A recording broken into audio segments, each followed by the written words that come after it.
శిశిరా నిన్న హోంవర్క్ రాయలే కదా మీ మేడం ఏమనలేదా? ఎందుకు శిశిరా? అట్లా అబద్ధం చెప్పకూడదు శిశిరా, నిజమే చెప్పాలి. అవునా, పదం.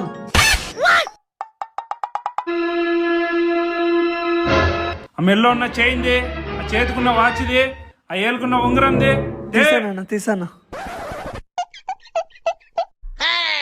ఇంకా ఏమన్నా ఉన్నాయా? ఇంకేం లేవన్నా. తీరా పిన్ నంబర్ చెప్పు. 7864 అన్నా. తప్పు చెప్తున్నాడు అనుకో. 7878. ఎందుకే నిజం చెప్పినావు? నువ్వే అబద్ధం చెప్పకూడదని చెప్పిండేది.